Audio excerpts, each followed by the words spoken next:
I played Max Payne 2 recently and I still enjoy the game. This game is a very old game. This game was released in 2003. Old game means old graphics, but I still enjoy the game.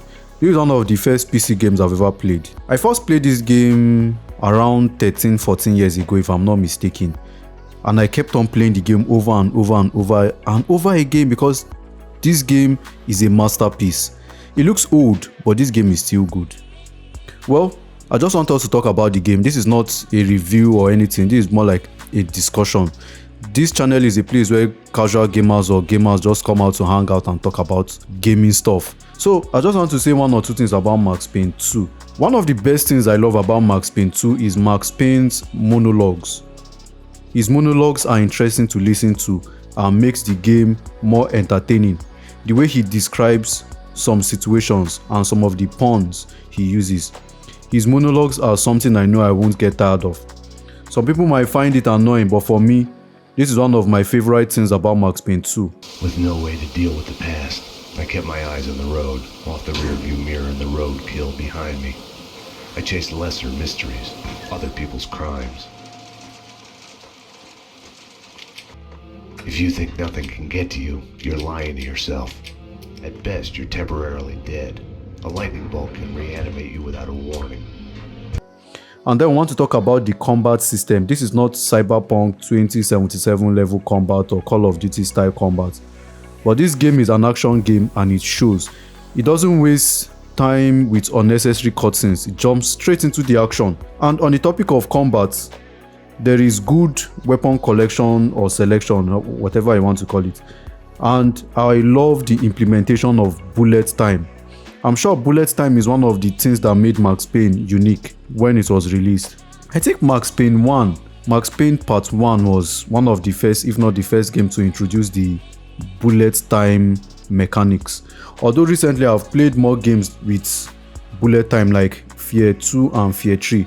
So the combat is not too easy that it gets boring, and the combat is not too hard that it gets annoying and it starts to piss you off. Perfectly balanced. So I love the implementation of bullet time, and one thing I like about the bullet time is, apart from the shoot dodge where if you want to jump and shoot, you slow down time, that one is a good way of implementing it. Then the second way that I love how they did it was, if you're in the bullet time and you want to reload, he will spin, and as he's spinning he's dodging bullets. They removed this feature in Max Payne 3. I'll talk about Max Payne 3 in another video, but I love how they implemented bullet time in this game. So the action is on point. Like, I love the action of this game. This game really shows that it is an action game. Then something else I love about Max Payne 2 is I get to play as Mona Sachs. Not once, but twice. I like Mona Sachs, and I got to play as Mona Sachs. Then something I found very interesting about Max Payne 2 is the painkiller system. Instead of using health pack or auto heal like Call of Duty games, the developers use painkillers. The name of the game is Max Payne, and you are using painkillers. Like, I think these guys did it intentionally. You can have up to 8 painkillers, but you must take like 4 or so to get full health bar. Like, why will a game called Max Payne use painkillers? These guys did it intentional. Max Payne taking painkillers. Although the painkiller system is similar in Max Payne 3, but the number of painkillers you have to take is different. This one, you have to take like 4 or 5 depending on your damage before you can get full health bar.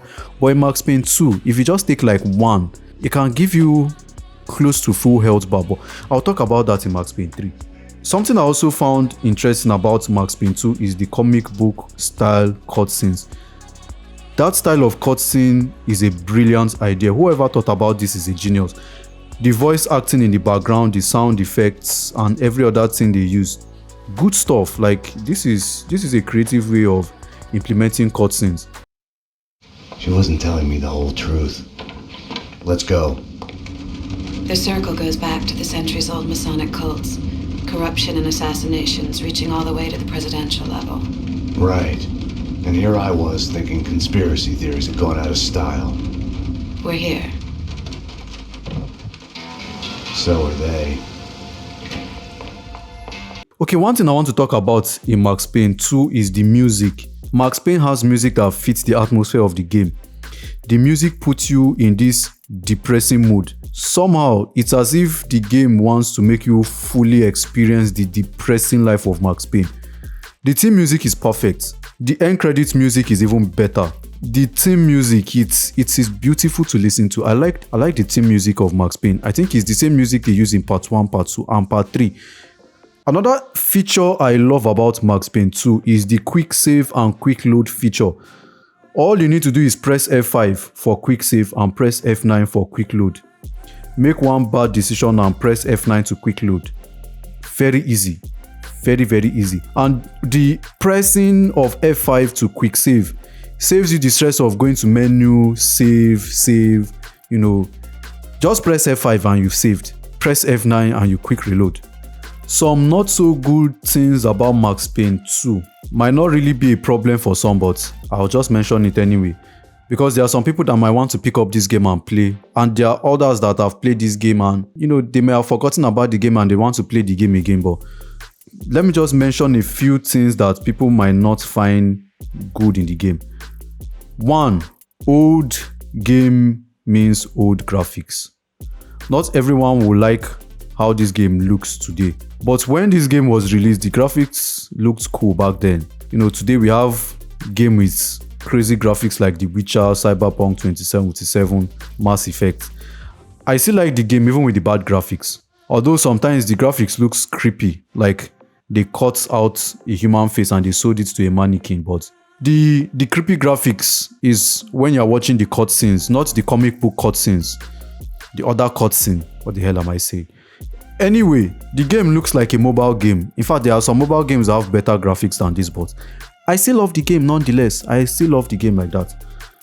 Number 2, some things that people might not find good, but me I find kind of funny, is the ragdoll effect. The way the enemy dies is actually funny. The way they die is funny. If there are a bunch of enemies in a room or in a place where you are fighting, after you kill all of them, when you kill the last man, there is a slow motion camera that shows you the way the enemy is dying. Sometimes the ragdoll is very, very funny. Some people might find it annoying, some people might find it funny. Me, I find it funny. Another thing that people might find annoying is the way some of the characters move, especially Vinnie Cognitive's men towards the end of the game. When they were walking under the rain, the way they were holding their gun and walking was very weird. Something else that people might find annoying is how people even find it annoying. It can be helpful sometimes. Enemy AI is incredibly dumb. They are dumb. Sometimes they kill each other with grenades. They are dumb. But all in all these things I mentioned is not really making me hate the game.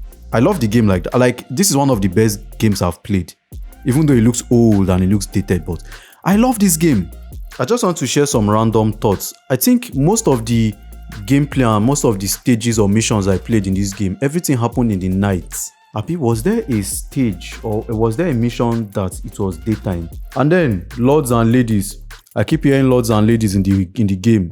Almost every TV that is on in that game always show lords and ladies. I hate hearing lords and ladies, and I always shoot every TV that plays lords and ladies. Reminds me of the way people watch Telemundo or Z World in Nigeria. Anyway, that's just me ranting about lords and ladies. But I love the game. This is one of the best games I've ever played. Max Payne 3 was even better. The gameplay is better. The combat system is far, far, far better. So I'll talk about Max Payne 3 maybe in the next few days. I just finished playing the game and I just recorded it. I just want to write down some things before I talk about the game. Anyway, that's all I have for this video. If you are thinking about playing Max Payne 2, I strongly recommend it. Go and try the game. Even if I'm going to rate it, I think I'm going to give this game a solid 8 over 10. Yeah, it looks old. The graphics is old and everything. Normally I would have dropped the rating, but this game is still a very good game. I recommend it. And tell me what you think about this game in the comment section. Let's have our own discussions. And I will see you in the next video.